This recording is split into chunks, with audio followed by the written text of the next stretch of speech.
자, 교재는 440페이지입니다. 자, 타인 사무. 타인 사무가 되어야지만 배임죄의 주체가 될 수 있는 겁니다. 따라서 밑에 자기 밑줄 X, 자기 사무는 배임죄 주체가 되지 않는다고 말씀드렸습니다. 자, 타인 볼게요. 타인이라고 하는 것은 행위자 이외에 그 외의 자연인, 법인 겸 단체도 될 수 있고요. 1인 회사에 있어서 1인 주주도 타인이 될 수 있습니다. 그래서 판례 있어요. 이거 체크하시고. 자, 사무죠. 사무는 재산 상담에 제한된다는 것이 판례입니다. 재산상 동그라미 치시고. 그 점에서 저 뒤에 나오는 배임 수재죄하고 좀 달라요. 자, 2번 체크하세요. 일반적인 계약 이행 사무는 배임죄가 되지 않습니다. 계약 밑줄 그시고 X. 일반적 계약이에요. 이것은 자기 사무가 되는 것이기 때문에 배임죄가 되지 않는다고 말씀드렸어요. 그 판례 정리했죠. 동산 밑줄 그시고. 그 다음에 매매대금 있죠. 매매대금. 그 다음 임차료. 임차권 문제 있죠. 채권으로 봅니다. 청산사무 말씀드렸고요. 대물변제 말씀드렸고 할부금 납부 말씀드렸어요. 이 밑줄 근 것이 전부 다 배임죄가 되지를 않는다. 꼭 정리하세요. 자, 외워두세요. 색깔 칠해서 외워두세요. 동산, 매매대금, 임차료, 청산, 대물변제, 할부금 납부 이런 것들은 배임죄가 되지를 않는다. 자, 다음 볼게요. 자, 3번도 체크하시고요. 자, 타인 사무이면서 자기 사무인 경우가 있다고 말씀드렸죠. 그 중에서 이 타인 사무가 보다 본질적 내용을 이루고 있다면 이것도 타인 사무로 보는 것이기 때문에 배임죄가 될 수 있다는 것이죠. 그것이 바로 부동산 밑줄, 그다음 이중저당 밑줄, 개주가 개불입금을 징수했을 때, 그때 개주도 타인 사무 처리가 될 수 있다는 것이죠. 그런데 지정된 갯날에 개원들에게 갯돈을 주지 않고 도주했을 때 배임죄가 될 수 있다는 판례가 되죠. 징수했을 때 한해서 배임죄가 되는 거예요. 자, 밑에 판례 봅니다. 자, 배임죄에 있어서 타인 사무라고 하는 것은 밑에 위임 고용에서 나올 수 있고 또 밑에 등기협력 의무에서 나올 수가 있다. 나왔어요. 그 등기협력 의무 관련해서 등기 나와 있죠. 이게 바로 부동산 이중 의무 되는 겁니다. 자, 다음 자신의 이익을 도모하는 성질을 아울러 가진다 할지라도 요 타인 사무가 그렇죠? 보다 중요한 내용을 이루고 있다면 이것도 타인 사무 처리라고 볼 수가 있다는 것이죠. 그게 바로 밑에 위에 나와 있는 그 동그라미 3번이죠. 두 가지 성질을 모두 다 띄고 있지만 타인 사무가 보다 중요한 내용을 이루고 있다면 배임죄 주체될 수 있다는 이런 내용입니다. 그게 바로 뭐다? 부동산 이중매매다는 거죠. 자, 다음 자, 타인 사무라고 하는 것은 타인 재산 관리에 관한 사무의 전부 일부를 타인을 위해서 대행한다는 경우 또는 타인 재산 보전 관리에 협력하는 경우라고 볼 수가 있다는 것은 우리 앞에서 설명드렸죠. 그렇지만 단순히 채무를 부담함에 불과한 것은 채무 부담 밑줄 그시고 X. 이거는 배임죄가 되지를 않는다고 말씀드렸습니다. 그것도 출제 한번 낸 적이 있어요. 세 번째 줄. 다음 페이지입니다. 자, 출제가 잘 되는 것들이죠. 별표 치시고 밑에 별표 치시고 자, 그 밑에 별표 치시고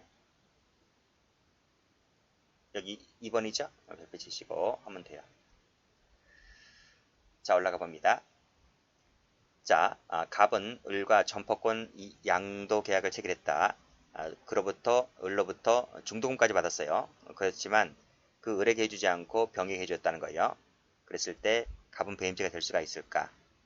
부동산이라면 배임죄 됩니다. 근데 동산하고 채권은 안 된다 그랬어요. 자, 여기서 점포 임차권 나와 있죠. 임차권 밑줄 그시고 이거 채권입니다. 채권. 그래서 부동산 임대차 계약에 있어서 이 임차권은 뭐다? 채권이라는 거예요. 그렇기 때문에 중도받았다 할지라도 양수인에게 점포를 명도해 줄 양도인의 임무는 타인 사무가 되지 않기 때문에 양도인이 이 임차권을 이중 양도했다 할지라도 배임죄가 되지를 않는다고 봤습니다. 그래서 그 임차권 세무 쳐보세요. 임차권. 이것은 채권이기 때문에 배임죄가 되지를 않는다. 자, 그럼 이제 자동차 할부금 납부 나와 있죠. 갑은 월부 상환 중인 자동차를 을에게 매도하면서 연체된 할부금을 중도금 지급일까지 완불해서 인도받아 사용하던 일에게 아무런 손해를 주지 않기로 약정하였는데 그 약속을 이행하지 않았다. 과연 배임죄가 될 수 있을까? 안 됩니다. 그렇죠? 할부금 납부 세무 쳐보세요. 이것은 타인 사무에 불과하기 때문에 배임죄가 되지를 않는다고 봤어요. 이것도 잘 나옵니다. 과거 판례라서 무지 많이 나왔죠. 출제가. 그 다음 밑에 판례 가보시면 자 대물변제 계약 나와있죠. 세무 쳐보세요. 이것은 타인 사무가 아닌 자기 사무라는 거예요. 이게 무슨 말이지?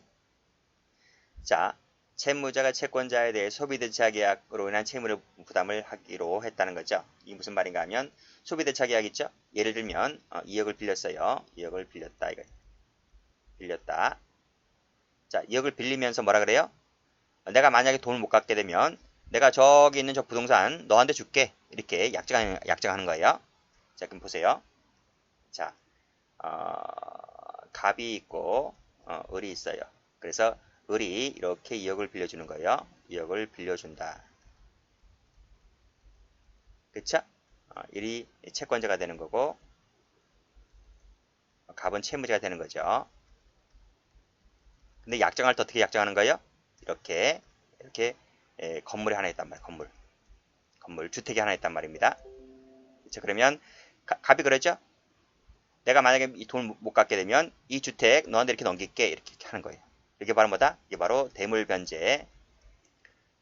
대신 물건으로 변제하겠다는 거예요. 이렇게 약정하죠? 예약 걸어놨다. 예약 걸어놨다. 대물변제 예약 이런 말입니다. 근데 이 친구가 돈을 못 갚아요. 못 갚는데 근데 결국은 대물변제라고 하는 것은 이게 주된 채무잖아요. 그렇죠? 그러니까 나중에 이렇게 2억을 갚으면 하등 문제가 안 생기는 거죠. 그렇죠? 따라서 이 본래의 주채무 말고 이 건물을 갚겠다 안 갚겠다 이 건물을 주지 않고 다른 건물을 주면 되지 않습니까? 아니면 건물 말고 땅이라도 주면 되잖아요. 이렇게 그렇죠? 토지를 줘도 되거든요. 그렇죠? 그러니까 이 대신 물건으로 갚는다고 하는 것은 꼭 이것이 아니라 할지라도 이걸 줘도 되고 이걸 줘도 되고 하는 것이기 때문에 이걸 주지 않았다고 해서 이 약속을 지키지 않았다고 해서 이걸 준다고 했는데 이걸 주지 않는다고 어겼다고 해서 이 자체가 배임죄가 되지 않는다는 겁니다. 왜? 다른 거 주면 되니까. 2억에 해당되는 다른 것을 주면 되는 것이기 때문에 그런 뜻이. 그래서 여기서 이 주택을 줄까, 이 주택 줄까, 이 땅을 줄까라고 하는 것은 뭘로 줄까라고 하는 것은 이게 타인 사무가 아니라 자기 사무라는 거예요. 자기 사무. 이 채무자의 자기 사무. 따라서 이 부동산에 관한 대물변제 예약을 체결한 채무자가 대신 물건으로 갚겠다라고 하는 것은 갚겠다고 해놓고 이것을 이 주택을 다른 3자에게 처분했다고 해서 이것이 이 을에 대한 관계에서 배임죄가 되지를 않는다. 이 뜻이 됐죠? 그런 뜻입니다. 대물변제 세무 치시고 채무자가 아닌 제3자에게 매도했다 하더라도 민사채무라는 말입니다. 형사채무가 아니고 형사 문제가 아니고 그래서 민사 문제로 그칠 것이지 형사 문제로 가지 않는다. 배임죄로 가지 않는다. 이 뜻입니다. 자, 됐죠? 다음 페이지 볼게요. 자, 파괴사건 나와 있습니다. 자, 이 판례도 중요하기 때문에 1번 별표 치시고요. 2번 별표 치시면 돼요. 1번, 2번 다 잘 나옵니다. 3번도 당연한 거고요. 잘 나와요. 그 다음 것도 잘 나와요.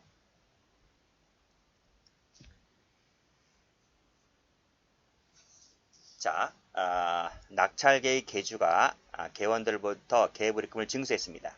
자, 징수 동그라미. 징수하게 되면 이것은 뭐다? 계주의 계금 지급 의무는 뭐가 된다? 타인 사무가 된다. 이 뜻이에요. 그래서 근데 그 지정된 갯날에 계주가 갯돈 들고 튀기게 되면 다른 계원들이 손해봤을 거 아니겠습니까? 그래서 배임죄가 된다. 이 뜻이고요. 자, 징수하지 않았어요. 징수를 하지 않았다면 지정된 갯날에 갯돈 줄 돈이 없잖아요. 그렇죠? 그렇기 때문에 그때는 타인 사무가 아니다. 이 뜻이에요. 그래서 이것을 위반했다 하더라도 배임죄가 되지 않는다. 이 뜻입니다. 징수했는가? 배임죄. 징수 안 했다? 배임죄 안 된다. 이렇게 정리하시고. 자, 밑에도 징수하지 않았죠? 그죠? 징수하지 않았죠? 그래서 계가 깨졌어요. 라고 했을 때 그때는 무죄가 된다. 이 뜻입니다. 자, 다음 판례 보죠. 갑은 을로부터 3천만 원을 차용하였다. 빌렸다는 겁니다. 자기 차에다가 저당권을 설정해 놨습니다. 자, 그 후에 갑은 저당권자의 동의 없이 이를 병에게 매도했다. 과연 갑은 배임죄가 될 수 있을까? 이 뜻이에요. 자, 여기 저당권 나와 있죠? 저당권. 저당권 밑줄 그시고 요거는 물권은 대세효가 있어요. 대세효가 있다. 이게 무슨 뜻인지 한번 정리해 볼게요. 채권은 뭐죠? 채권하고 물권의 차이점 아시나요? 채권이라고 하는 것은 특정인에 대해서 어떤 행위를 요구할 수 있는 권리를 말해요.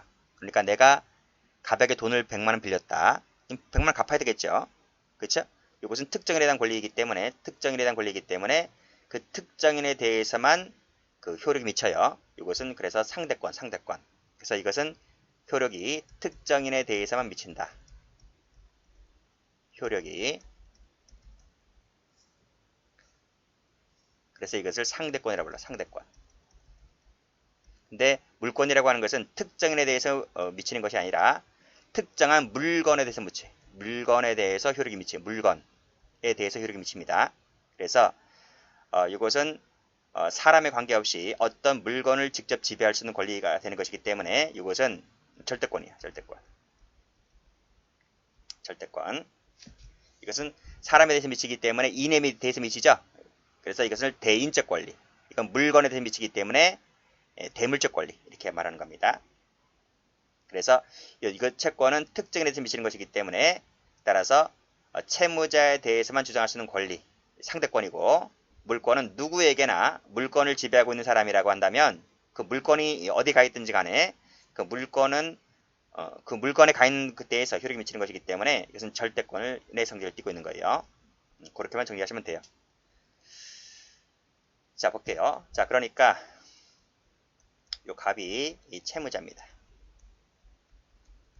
자, 을은 채권자고요. 자, 을이 갑에게 3천을 빌려줬다는 거죠.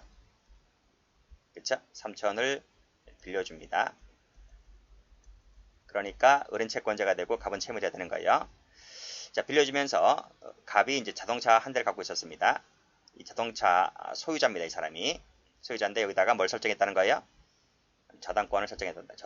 저당권을 즉 3천을 빌리면서 저당권을 갑이 설정해서 주었다는 거지. 그렇지? 그러니까 이 채무자 갑은 저당권 설정자가 되는 거고 이 사람은 저당권자가 되는 거예요. 저당권자. 이 사람은 채무자고 저당권 설정한 사람이기 때문에 설정자가 되는 거예요. 근데 이 갑이 이 자기 차에다가 저당권을 설정해 놨잖아요. 근데 저당권자 동의 없이 이 차량을 병이라는 사람에게 지 멋대로 몇 도로 임의로 매도했다는 거야. 매도를 해버렸다. 즉 을의 동의 없이 지 멋대로 차량을 팔아먹었다는 겁니다. 그래서 이 차량이 지금 누구한테 와 있어요? 병이가 와 있는 거예요. 이렇게 와 있는 거예요.